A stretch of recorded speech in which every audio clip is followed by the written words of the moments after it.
شہر سے باہر بنے اس کلب جانے کا تھا جہاں وہ پچھلی مرتبہ کئی بار جا چکے تھے۔ کار کو ایک پاکستانی ریسٹورنٹ کی جانب موڑتے ہوئے وہ چاروں اس بات سے انجان تھے کہ اس بار ہمیلین کا یہ ٹرپ ان کی زندگی بدلنے والا ہے۔ یہ ہمیلین کے باہر واقع ایک گمنام سے کلب کے باہر جہاں کلب کے اندر 3 گھنٹے سے موجود تھے اور کچھ دیر پہلے کافی اچھا وقت گزر کر باہر آئے تھے۔ گیٹ کے باہر ایک خالی سا میدان تھا جہاں دائیں جانب بنی پارکنگ میں کچھ گاڑیاں پارک کی گئی تھیں اور اس کے سوا پورا میدان بالکل خالی تھا۔ میدان کے آگے کلب کا مین گیٹ تھا جس کے بعد شہر سے کلب آنے تک والی سڑک شروع ہو جاتی تھی۔ وہ سڑک اس وقت کافی سنسان پڑی ہوئی تھی کیونکہ شہر کے باہر ہونے والی وجہ سے یہاں لوگوں کا اتنا آنا جانا نہیں تھا، اس لیے کئی غیر قانونی سرگرمیاں بھی یہاں انجام پائی جاتی تھیں۔ یہاں آنے والوں میں زیادہ تر ان لڑکیوں کی تھی جو زیادہ ہلے گلے کے شوقین نہیں تھے۔ وہ چاروں بھی یہاں آج اس لیے موجود تھے کیونکہ وہ تنہائی پسند اور کافی آدم بیزاد واقع ہوئے تھے۔ سرسری نظروں سے وہ اطراف کا جائزہ لیتے ہوئے اپنی لیٹسٹ شاندار کار BMW 8 کار سیریز کی طرف بڑھ رہے تھے۔ یہ ان کی مشترکہ اور پسندیدہ کار تھی، وہ جو خود سے کبھی جدا نہیں کرتے تھے، چاہے دنیا کے کسی بھی خطے میں کیوں نہ چلے جائیں۔ ان میں 2 سے 3 لوگ کار میں گیٹ کھولے اندر بیٹھے میوزک سسٹم آن کر کے سانگ لگا چکے تھے۔ تیسرا باہر کھڑے اپنے چوتھے دوست کر رہا تھا جو کار کے بونٹ پر دونوں ٹانگیں ایک کے اوپر ایک رکھے پیروں کو میوزک کے ساتھ دھیرے دھیرے ہلا رہا تھا۔ تیسرا دوست جو باہر کھڑا بونٹ پر بیٹھے اپنے دوست سے باتیں کرتے ہوئے گاہے بگاہے اطراف میں بھی نظریں ڈال رہا تھا کہ تبھی کلب کا گیٹ زور سے واہ ہوا اور کچھ مقامی گورے لڑکے ہاتھوں میں شراب کی بوتلیں لیے لڑکھڑاتے ہوئے باہر آئے۔ تعداد میں وہ 5 تھے اور ان میں سے ایک کالا نائجیرین لڑکا بھی تھا۔ کار کے پاس موجود ان چاروں میں سے تیسرا دوست جو باہر کھڑا تھا ان میں باقی تینوں کو ان لڑکوں کی طرف متوجہ کیا۔ بونٹ پر بیٹھا لڑکا تیزی سے چھلانگ لگا کر کار سے اترا، اندر بیٹھے ہوئے لڑکوں کو باہر نکل آئے۔ عجیب و غریب حلیوں والے وہ 9 عمر انگریز لڑکے بےہودہ انگلش سانگ تیز آواز میں گاتے ہوئے خود ہی الٹے سیدھے ڈانسنگ سٹیپس لے رہے تھے۔ ابھی وہ چاروں ان جوکروں کی کرتب انجوائے ہی کر رہے تھے کہ سنسان پڑی سڑک پر ایک بائک تیزی سے کلب کی طرف آتی دکھائی دی اور اگلے ہی کچھ منٹ میں جھٹکے سے عین ان لڑکوں کے پاس آ کر رکی۔ ڈانس کرتا ہوا ایک لڑکا اچھل کر پیچھے ہوا۔ "Hey are you?" Bike rider نے نہایت بھاری دھیمی آواز پرسکون آواز میں کہا، جبکہ وہ چاروں دور ہونے کی وجہ سے ان کی آواز سن نہیں پائے تھے۔ نیگرو لڑکے نے غصے سے اس رائڈر کو گھورا جو سر سے پیر تک کالے رنگ میں چھپا ہوا تھا، کالی جینز کے ساتھ بلیک کالی جیکٹ جس کی چین اس کے گلے تک بندھی ہوئی تھی اور بلیک لیدر کے گلوز، بلیک لانگ شوز اور بلیک مفلر کو اس طرح اپنے منہ پر سر پر لپیٹا ہوا تھا کہ چہرے پر بس آنکھیں نظر آ رہی تھی۔ "Don't mess with me." Negro لڑکے نے دوبارہ اس کو وارننگ دی اور "I am fond of molesting" جواب اس بار بھی بھاری مگر دھیمی آواز میں دیا گیا۔ اب نیگرو لڑکا شدید طیش میں آ چکا تھا اور اس نے آگے بڑھ کر جیسے ہی اس کو پنچ مارنا چاہا، بائک رائڈر نے ایک زوردار کک اس لڑکے کے پیٹ میں ماری جس سے وہ بلبلاتا ہوا پیٹ پکڑے پیچھے کو ہٹا تھا اور زور سے اپنے ساتھیوں کو بولا، "Catch this man." میں اپنے دوست کی آواز سن کر سب بائک رائڈر کو گھیر چکے تھے اور اس نے نہایت سکون سے اپنی بائک سٹینڈ کی اور کھڑا ہو گیا۔ وہ چاروں اب تک سامنے چل رہا سین سمجھنے کی کوشش کر رہے تھے۔ جتنی تیزی سے وہ 5 بائک رائڈر کو مارنے لگے اتنی ہی تیزی سے ایک کے بعد ایک کراتے ہوئے زمین پر گرنے لگے، کیونکہ وہ رائڈر شاید مارشل آرٹ ٹرینر تھا۔ 2 منٹ میں اس اکیلے نے ان 5 لڑکوں کی حالت بگاڑ کر رکھ دی اور ہاتھ اور ٹانگوں کا زبردست استعمال کر کے ان 5 کو زمین پر گرا چکا تھا، اور جبکہ قد میں وہ ان لڑکوں سے کافی چھوٹا اور جسامت میں بھی بے حد کمزور لگ رہا تھا، نشے میں ہونے کی وجہ سے وہ لڑکے زیادہ مزاحمت نہیں کر پا رہے تھے اور زمین پر تڑپتے ہوئے مار کھا رہے تھے۔ وہ چاروں دور کھڑے یہ زبردست فائٹ انجوائے کر رہے تھے۔ "یار حالیب، یہ رائڈر تو مارشل آرٹ میں تیرا بھی گرو نکلا۔ بیٹھا کب سے کھڑے حالیب فدائی ہوا اور 110ویں لڑکی کو ٹاٹا بائے بائے کر کے قصہ سنا رہا تھا۔ اب حالیب شاہ کے کندھے پر ایک زوردار دھپ لگاتے اس رائڈر کی شان میں سر دھننے لگے۔ "ہاں، کافی ایکسپرٹ لگتا ہے، کسی پروفیشنل سے ٹریننگ لی ہے شاید." حالیب نے متاثر ہوتے ہوئے کہا۔ عادی اور رکیم جو کچھ دیر پہلے گاڑی میں بیٹھے میوزک انجوائے کر رہے تھے اب وہ سامنے چلتی لائیو ایکشن مووی دیکھ رہے تھے۔ "مار اور زور مار، میں تیرے ساتھ ہوں میرے بھائی، اگر کوئی مدد چاہیے ہو تو میں تیرے میرے یہ 3 شیر لے جانا۔ فہیم کے نے باقاعدہ اپنے دونوں ہاتھ زور زور سے اچھلتے ہوئے بائک رائڈر کو بک اپ کرنے کیا، اور یہ اور بات کہ بائک رائڈر نے ایک بار پھر نظر اٹھا کر ان کی طرف نہیں دیکھا، کیونکہ ایک تو وہ دور کھڑے تھے اور دوسرا پارکنگ میں ان کی گاڑی پارک تھی، وہاں کافی اندھیرا تھا۔ کیوں بڑے پاپا، شیر نام ہمیں نہیں تجھے دیا ہے، ہم کیوں جائیں گے؟ اور جا تو اور جا کر چیر پھاڑ ڈال دے۔ آدی نے فہم کو دوش دلاتے ہوئے کہا، واہ واہ واہ کمینوں، ان کی چیر پھاڑ ڈالوں اور پھر تمہارے چاچے آ کر مجھے گھسیٹتے ہوئے لے جائیں اور پھانسی بھی چڑھا دیں، اور نہ تو میری شیرنی ملے گی اور نہ ہی مجھے اس سے عشق ہوا، نہ منگنی ہوئی نہ شادی۔ میرے ہونے والے بچے اپنے ماں باپ کا انتظار کرتے کرتے ہمیں ویٹنگ لائن میں ہی لگے رہیں۔ یہی چاہتے ہو نا تم؟ فہم کی نوٹنکی ایک بار پھر شروع ہو چکی تھی۔ ان تینوں نے تعصب سے سر ہلایا، جیسے کہہ رہے ہوں تیرا کوئی علاج نہیں۔ ایک بار پھر سامنے دیکھنا شروع کر دیا، جہاں اب رائڈر زمین پر پڑے ہوئے ان پانچوں کو باری باری سے مار رہا تھا۔ اچانک ایک جھٹکے سے اس نے اپنے منہ سے بندہ مفرل اتار کر اپنے ہاتھ میں لپیٹنا شروع کیا، جس کی وجہ سے اس میں جوڑے میں بندے بال اور کندھوں میں منہ پر پھیل کر اب ساکت ہونے کی باری ان چاروں کی تھی، جو ششتر سے سامنے موجود رائڈر کو دیکھ رہے تھے، جس کو اب تک وہ لڑکا سمجھ کر داد دے رہے تھے۔ وہ اصل میں ایک بے حد خوبصورت لڑکی تھی۔ دور سے بھی اس کی سرخ سفید رنگت جیسے لشکاریں مار رہی تھی، لمبی لمبی موٹی خوبصورت گہری آنکھیں، چھوٹی سی پتلی ناک، چھوٹے چھوٹے بھرے ہوئے لال ہونٹ، کتابی کی چہرہ۔ اس نے کچھ پل ہی نظر اٹھا کر سامنے دیکھا اور اتنی دیر میں فہم کے دل پر دنیا زیر و زبر ہو چکی تھی۔ باقی تینوں بھی ٹکٹکی باندھے اسے دیکھ رہے تھے۔ زمین پر پڑے ہوئے نشے میں دھت ان 5 لڑکوں کا حال بھی مختلف نہیں تھا۔ وہ سوئی جاگی کیفیت میں یہ یقین کرنے کو تیار ہی نہیں ہو رہے تھے کہ ان کا حشر بگاڑنے والی سامنے کھڑی یہ لڑکی ہے۔ اب وہ جھک کر اپنی شہادت کی انگلی ان لڑکوں کی طرف کیے پہلے کی طرح دھیمی آواز میں کچھ کہہ رہی تھی، اور وہ پانچوں اس بات میں تیزی سے سر ہلا رہے تھے۔ رکیم، حالب اور عادی بھی ہوش میں آ چکے تھے، اور فہم اب بھی اسٹل کھڑا اسے دیکھے جا رہا تھا، جو اب کھڑی ہو کر ہاتھ میں باندھے مفرل کو کھو رہی تھی، اور پھر اس مفرل کو اپنے بالوں میں لپیٹ کر دونوں سروں کو ملا کر ایک کس کر گانٹھ لگائی، اور جس سے بال پونی کی شکل میں بندھ گئے، اور پھر مڑ کر اپنی بائک کی طرف گئی۔ ایک زوردار کک لگا کر بائک سٹارٹ کی، اور دیکھتے ہی دیکھتے بائک کو تقریباً اڑتے ہوئے نظروں سے اوجھل ہوگی۔ جب تک وہ نظر آتی رہی، فہم کی نظروں نے اس کا پیچھا کیا۔ جیسے ہی وہ غائب ہوئی، اس نے ہڑبڑا کر ہوش میں آیا۔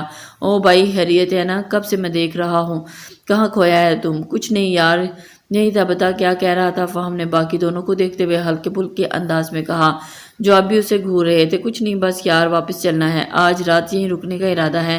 حالب نے اب گاڑی میں بیٹھتے ہوئے کہا، ہاں یار چلو، اس سے پہلے کہ اندر کوئی باہر آئے یا پولیس ہی ان کو رخصت کروا کر سسرال لے جائے۔ چلے آئے، نکلتے ہیں یہاں سے، جلدی سے گیٹ کھولتے ہوئے کہا، اور رک کر ایک بار پھر پلٹ کر ان لڑکوں کو دیکھا جو اب بھی نڈال پڑے ہوئے تھے۔ میری شیرنی مسکرا کر بڑبڑاتے ہوئے جلدی سے اندر بیٹھ گیا، کیونکہ آدھی گاڑی سٹارٹ کر چکا تھا۔ کرسی پر رسیوں سے بندھا یہ وجود ایک 16 سالہ لڑکی کا تھا، جو چلا چلا کر اب نڈال ہو چکا تھا۔ ڈر اور تکلیف سے اس کا بدن ساری توانائی نچوڑ لی تھی۔ ان کو یہاں باندھے ہوئے نہ جانے کتنی دیر ہو چکی تھی۔ یہ ایک چھوٹا سا تنگ اور تاریک کمرہ تھا، جس میں پھیلی مدھم سی روشنی کمرے کے ماحول کو اور زیادہ وحشتناک بنا رہی تھی۔ کرسی کے دائیں جانب موجود آتش دان میں گرمائش تقریباً ختم ہو چکی تھی، جس کی وجہ سے کمرے میں بے حد ٹھنڈ ہو رہا تھا۔ آتش دان کے عین سامنے دیوار میں فکس 3 لمبے لمبے شیشے کے ریکس پر مختلف قسم کے چھوٹے بڑے جارز رکھے تھے، جس میں موجود انسانی جسم کی اعضاء، ناک، کان، آنکھیں اور کٹے ہوئے ہاتھ اور پیر موجود تھے۔ کچھ جارز میں جانوروں کے بھی اعضاء موجود تھے، کتے اور بلیوں کے کٹے ہوئے سر اور مردہ سالم الو، طوطے، سفید ٹالو بھی بنا فرش گدالا سا تھا، کہیں چینٹے اور کہیں لمبی سی دھار کی صورت خون جو جم کر سوکھ چکا تھا۔ کمرے میں دونوں اطراف پڑی ٹیبلز میں ایک پر مردہ سفید رنگ کی بلی بھی تھی، جس کا سر دھڑ سے الگ کیا جا چکا تھا، اور اس کے مردہ سڑتے وجود میں اٹھتی شدید سڑی ہوئی بو پورے کمرے میں بسی ہوئی تھی، جس میں سانس لینا دشوار ہو رہا تھا۔ کمرے میں روشن دان یا کھڑکی نام کی کوئی چیز نہیں تھی۔ آنے جانے لیے واحد دروازہ آتش دان کی بائیں طرف دیوار میں نصب تھا۔ بدبو کے ببوکوں کی وجہ سے اب لڑکی سے سانس لینا مشکل ہو رہا تھا۔ اس سے پہلے کہ وہ ڈر اور اس کرئیوں شدید سڑی بو سے بے ہوش ہو جاتی، کسی نے آرام سے دروازہ کھولا اور دھیرے دھیرے چلتا ہوا لڑکی کے سامنے آ کھڑا ہوا۔ لڑکی نے ڈرتے ڈرتے ہلکے سے گردن اٹھا کر اپنے سامنے کھڑے اس خوبصورتی کے شاہکار کو دیکھا۔ 24 سے 25 سال کی عمر کا یہ شخص، جس کی ڈارک براؤن آنکھوں میں بسی شیطانی چمک اس کو اپنی موت دکھائی دے رہی تھی۔ اس کی سرخ اور سفید رنگت اندھیرے میں بھی چمک رہی تھی۔ کھڑی مغرور ناک، بھرے بھرے سرخ ہونٹوں پر سجی مسکراہٹ اس کو مزید خوبصورت بنا رہی تھی۔ اس نے کالی شیڈو جینس پر گولڈن براؤن ہوڈی پہنی ہوئی تھی، جس میں ایک ڈارک براؤن بال چھپے ہوئے تھے اور باقی ہاتھ میں موجود بلیک چمڑے کی پٹی والے گھڑی پہنے دایاں ہاتھ جینس کی پاکٹ میں پھنسائے وہ کافی ریلیکس لگ رہا تھا۔ 5 فٹ 11 انچ ہائٹ اور شاندار بلٹ کے ساتھ وہ شخص اتنا ڈیشنگ تھا کہ جب وہ اپنی مغرور چال چلتا تو کہیں سے بھی گزرتا تو لوگ ایک بار مڑ کر اس کو ضرور دیکھتے تھے۔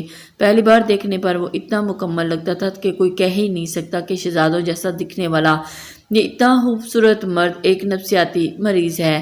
ہاؤ آر یو مائی ڈال؟ نے کرسی پر بندی اس ڈری سہمی لڑکی کے سامنے کھڑا اس سے پوچھ رہا تھا اور وہ اسی کی طرف دیکھ کر ایک شاکنگ ویو دے رہی تھی۔ مجھے چھوڑ دو جانے دو پلیز، لڑکی نے زور زور سے روتے ہوئے گڑ گڑا کر رحم کی بھیک مانگتے ہوئے کہا۔ شش شش شش، چپ، بالکل چپ، روتے نہیں ہیں، چپ ہو جاؤ۔ اس خوبصورت چہرے والے حیوان نے قدرے جھک کر دھیرے دھیرے سرد لہجے میں بچوں کی طرح پچکارتے ہوئے کہا اور اس کی براؤن آنکھیں دھیرے سے سرد لہجے میں لڑکی کی بچوں کی طرح پچکارتے ہوئے اور سرخ ہو چکی تھی۔ پھوٹ پھوٹ کر روتی ہوئی لڑکی خوف سے سہم کر خاموش ہو چکی تھی اور بمشکل اپنے آنسو روک رہی تھی۔ وہ جینس کی پاکٹ سے اپنا ہاتھ نکال چکا تھا اور اس کی پسندیدہ چیز اب اس کے ہاتھ میں تھی، مائی ڈال۔ اب وہ زمین پر پرسکون بیٹھ چکا تھا۔ تمہیں پتہ ہے مجھے شور بالکل پسند نہیں۔ یہ سامنے چھوٹا والا جار دیکھ رہی ہو نا ڈال؟ یہ آنکھیں ڈیزی کی ہیں، وہ بھی بہت زیادہ روتی تھی، شور کرتی تھی، میرے لاکھ منع کے بات کرنے کے بھی سمجھتی نہیں تھی۔ جانتی ہو میں نے پھر کیا کیا؟ میں نے اس کی آنکھیں نکال دی اور اس کی زبان کاٹ کر اس کیٹ کو کھلا دی اور اس ہاتھ میں موجود اسپائرل نائف سے اس کی ٹانگ پر ایک کٹ لگاتے ہوئے کہا کہ جس نے فوراً خون بہنا شروع ہو چکا تھا۔ ایسے ہی 2-3 کٹ اس کی کمر پر بھی تھے جو اس کو کرسی پر باندھے ہوئے لگا چکا تھا۔ ان کٹ سے بہتے ہوئے خون سے اس کے کپڑے چپک گئے تھے۔ وہ درد سے چلانا چاہتی تھی لیکن اس کی زبان جیسے لکڑی کی ہو چکی تھی، آواز حلق میں گھٹ گئی تھی۔ اس کی کیٹ نے جانتی ہو کیا گناہ کیا تھا؟ اب کی بار وہ مردہ بلی کی طرف اشارہ کرتے ہوئے بولا، جب میں ڈیزی کی باڈی کے ٹکڑے کر رہا تھا اس نے کمرے میں آ کر ادھر ادھر بھاگنا شروع کر دیا اور مجھے ڈسٹرب کرنے لگی تھی، اور مجھے اپنے کام کے وقت ڈسٹرب ہونا بالکل پسند نہیں، اس لیے میں نے اس کو یہاں ٹیبل پر سلا دیا۔ میری فیورٹ کیٹ ہے نا، اس لیے میں اس کو خود سے دور نہیں کروں گا، ہمیشہ اپنے پاس سنبھال کر رکھوں گا۔ ذرا دیکھو تو کیسے خاموشی سو رہی ہے، اب یہ اس روم میں ایسے ہی آرام سے سوتی رہے گی، کہیں جائے گی نہیں مجھے چھوڑ کر۔ لڑکی نے ایک نظر اس مری ہوئی بلی کو دیکھا اور اسے زور سی ابکائی آئی اور اس کی حالت دیکھ کر یہ انسان واقعی ایک درندہ تھا، بلکہ اس سے بھی بدتر۔ مجھے جو چیز پسند آ جاتی ہے نا میں ہمیشہ اس کو اپنے پاس رکھتا ہوں۔ مجھے تمہارے جیسی ڈالز بھی بہت پسند ہیں، ان کے ساتھ کھیلنا پھر ان کو توڑ دینا۔ تمہاری یہ ہیزل گرین آنکھیں، یہ بے داغ چہرہ، مومی ہاتھ پیر اور جسم، ہاں بس یہ تمہارے یہ لانگ ہیئرز بالکل پسند نہیں۔ وہ اس کے بالوں کو مٹھی میں جکڑتے ہوئے کھینچتا وہ اٹھ کھڑا ہوا۔ اب وہ چاروں طرف گھوم رہا تھا، پرسوچ نظریں اس کے بالوں پر جمی ہوئی تھیں۔ ان کو نکالنا پڑے گا ڈال۔ اب میں ان کے بالوں کو ایک لٹ اپنے ہاتھ میں لپیٹ لیا اور جھک کر اس کے کان میں سرگوشی کرتا ہوا بولا، تمہارے سر پر جب گرم کھولتا ہوا تیل ڈالوں گا نا تو سر کی چمڑی بالوں کے ساتھ گل گل کر کے گرنے لگے گی اور تمہارے بال چمڑی کے ساتھ گل کر نکل جائیں گے۔ کیوں؟ اچھا آئیڈیا ہے نا؟ اب وہ بار بار ہاتھ میں موجود اس لٹ کو جھٹکا دیتے ہوئے جیسے اس کی رائے لے رہا تھا۔ نہیں پلیز پلیز، میں نے کیا بگاڑا ہے تمہارا؟ مجھے چھوڑ دو، جانے دو پلیز۔ تم تو مجھ سے محبت کرتے ہو نا، 2 مہینے پہلے ہماری منگنی ہوئی ہے، میرے گھر والے تمہیں کتنا اچھا انسان سمجھتے تھے، ماما پاپا ڈیڈ، میری بہنیں سب تمہیں پسند کرتے ہیں، تمہیں عزت دیتے ہیں، پھر تم کیوں ایسا کر رہے ہو میرے ساتھ؟ مجھے گھر سے نکلتے کتنے گھنٹے ہوئے ہیں، میری ماما پریشان ہو رہی ہوں گی۔ میری غیر موجودگی سے میں تمہارے کہنے پر بنا کسی کو بتائے تم سے ملنے آئی ہوں، خدا کے لیے مجھے بخش دو۔ وہ ڈر سے تھر تھر کانپ رہی تھی مگر پھر بھی لذیذ لہجے میں اٹکتے ہوئے بولتے جا رہی تھی، شاید وہ اس پر ترس کھا کر چھوڑ دے گا۔ وہ نہیں جانتی تھی کہ اس کی سب سے بڑی غلط فہمی ہے، اس شخص کے پاس ترس یا رحم کے نام کی کوئی چیز نہیں تھی۔